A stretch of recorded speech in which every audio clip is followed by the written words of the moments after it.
निडर, साहसी और अचूक निशानेबाज, बहादुरी ऐसी कि सामने वाला भला उठाने की हिम्मत ना कर सके। नीरज चोपड़ा का जन्म 24 दिसंबर 1997 को हरियाणा के पानीपत जिले के एक छोटे से गांव खांदरा में हुआ था। नीरज चोपड़ा एक ऐसा जाबाज खिलाड़ी है जिसने अपनी मेहनत के दम पर पूरी दुनिया को हिला कर रख दिया। आज से तकरीबन कुछ साल पहले इन्हें कुछ ही लोग जानते थे, लेकिन अब समय बदला, लोगों के जज्बात बदले और सोच बदली। शायद यह कहावत आपने भी सुनी होगी, पढ़ोगे लिखोगे तो बनोगे महान, खेलोगे कूदोगे तो बनोगे खराब। यह कहावत बड़े बुजुर्गों की देन है, लेकिन चाचा अब समय बदल गया है। अब कहावत में खराब नहीं महान कहा जाता है हिम्मत तुझमें भी नीरज चोपड़ा जैसी तो उठ खड़ा हो और लगा अपने बाजुओं की ताकत। याद रखना, आज दुनिया में उन्हीं का नाम मशहूर है जो हार्ड वर्क करते हैं और विल पावर रखते हैं। अपने इस जुनून को कभी कम मत होने देना, यह जुनून ही तुझे एक दिन मशहूर बनाएगा। नीरज चोपड़ा जब 12 साल का था तो उस वक्त यह बहुत शरारती और मोटा था, जिसकी वजह से इसके दोस्त इसे यह कहकर चिढ़ाते थे कि तेरी शक्ल तो गांव के सरपंच से मिलती है।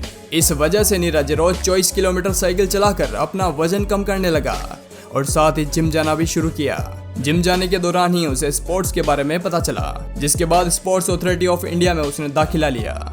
स्पोर्ट के शुरुआती दिनों में ही उसने सभी लोगों को हैरत में डाल दिया। जब बिना किसी ट्रेनिंग के उसने भाले को 40 मीटर दूर तक फेंका, तो वहीं पर जयवीर सिंह नाम के एक भाला फेंकने वाले ने इसके टैलेंट को पहचाना और उसे कोचिंग देना शुरू कर दिया। वर्ष 2013 में जब यह 16 साल का था तो इसे वर्ल्ड यूथ चैंपियनशिप में पार्टिसिपेट करने का मौका मिला, जहां पर उसने 66.75 मीटर की दूरी पर भाला फेंका, लेकिन 19वें स्थान पर रहा।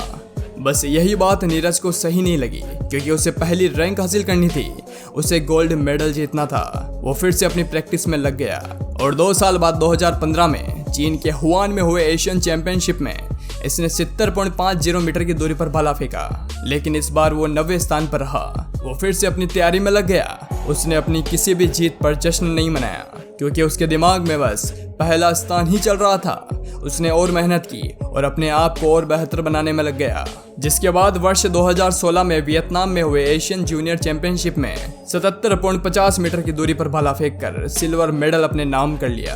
और फिर उसी साल 82.23 मीटर और 86.48 मीटर की दूरी पर भाला फेंककर नीरज चोपड़ा ने 2 गोल्ड मेडल और जीत लिए, जिसके बाद उसे 19 साल की उम्र में आर्मी में सूबेदार के पद पर नियुक्त किया गया। और उस वक्त नीरज चोपड़ा ने कहा था कि अब मैं अपनी ट्रेनिंग के साथ परिवार की आर्थिक मदद भी कर सकता हूँ, क्योंकि दोस्तों उसका परिवार बहुत बड़ा था। उसने अपनी ट्रेनिंग जारी रखी और 2017 में हुए एशियन चैंपियनशिप में नीरज चोपड़ा ने 85.23 मीटर पर भाला फेंककर एक और गोल्ड मेडल जीत लिया। फिर लगातार हर साल दर साल ऐसे ही मेहनत के दम पर गोल्ड मेडल जीतता रहा। यह बंदा अब तक 5 गोल्ड मेडल और एक सिल्वर मेडल के साथ कई मेडल्स अपने नाम कर चुका था, लेकिन वर्ष 2019 में कंधे में चोट लगने की वजह से वो खेल नहीं पाया और सर्जरी के बाद कई महीनों तक आराम करना पड़ा और फिर कोरोना की वजह से कई इवेंट्स रद्द हुए।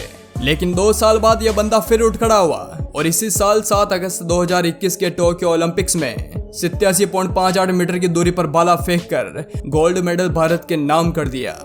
दोस्तों, जब सफलता की ख्वाहिश आपको सोने ना दे, जब मेहनत के अलावा और कुछ अच्छा ना लगे, जब लगातार काम करने के बाद थकावट ना हो, समझ लेना सफलता का नया इतिहास रचने वाला है। दोस्तों, वीडियो अच्छा लगा हो तो इसे लाइक और शेयर जरूर करना। जल्द मिलेंगे एक और नई वीडियो के साथ। वीडियो देखने के लिए आपका तहे दिल से शुक्रिया।